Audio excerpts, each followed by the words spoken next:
Okay, so you may have heard a lot about the herpes virus, and this is something that people often get quite anxious and stressed about. So I thought we'd talk a little bit about herpes and try and normalise it a little bit and make it a little bit more understandable. So often people know you get a cold sore on your mouth. That's a type of herpes, and you can also get cold sores on your genitals, a type of herpes. And if people have symptoms, if people come into a clinic and they have on their genitals a sore or blister or what looks like a cut, sometimes people think they've got ingrowing hair, sometimes people come in and they're not quite sure, they feel quite sore when they urinate. So if people come in with symptoms, when our doctor examines, or one of our nurses examines them, sometimes they can see symptoms that they think look like they might be genital herpes. So we can take a swab from those blisters or sores or the little cut or whatever it is that the doctor can see. They take a swab and we send that off to the lab for testing. And then we'll get a result back. And for some people, it will come back showing herpes type 1 or type 2. So it doesn't really matter what type it is. The lab tells us, but herpes type 1 or 2 can be on the genitals, or herpes type 1 or 2 can be on the mouth. Often herpes type 1 is here and herpes type 2 on the genitals, but because we know through oral sex and through genital contact, both types can be in both places. If you find that you've come in with symptoms and the doctor or nurse has said to you, we think this looks like herpes, and we've sent a swab off, I think people's initial feeling will be of shock or anxiety, because I think the word herpes is one of those words that makes people feel very anxious. And we spend a lot of time trying to normalise it, because herpes is a very, very common infection. Genital herpes, we see genital herpes every day in the clinic on people. And really, all it is cold sores in a different place. So, as we know, cold sores are not life-threatening or dangerous, they don't lead to anything else.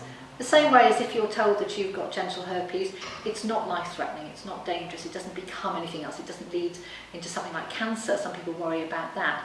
It doesn't stop you getting pregnant, it doesn't stop you having babies, it doesn't stop you getting on with your life, it's just cold sores in a different place.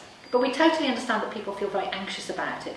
So if you came to a clinic and the doctor or the nurse examines you and says they think you've got herpes, and they do a swab and it shows that you do have herpes, we'll offer you lots of support in the clinic. So you will have a conversation with somebody like me, a sexual health advisor or a doctor or a nurse, and we will go through with you about how you manage herpes.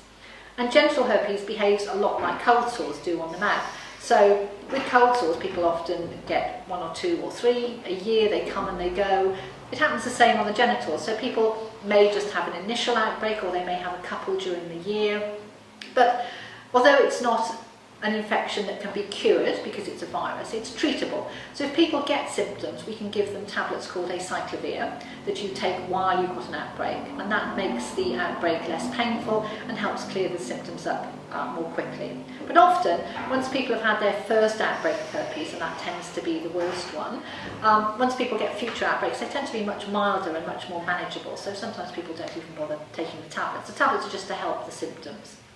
So if you feel anxious about herpes, if you've got symptoms that you're worried about around your genitals, the best thing is always to come in and see one of the doctors or the nurses here, because they will examine you. We're very, very used to diagnosing herpes because, like I said, it's a very, very common infection.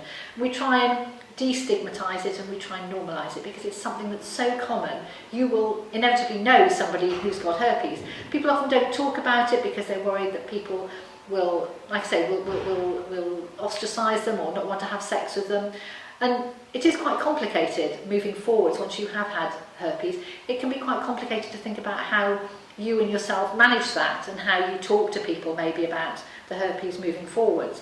But rest assured that if you come into a clinic, one of the staff will talk to you about that at length and help support you with talking to people and how you manage it. But I think the most important thing to remember about it is it's a very common infection, and it really is cold sores. Nothing terrible is going to happen if you've got genital herpes. It is just something that can be managed. So if you've got any questions or any concerns, you can always speak to somebody in the clinic about it.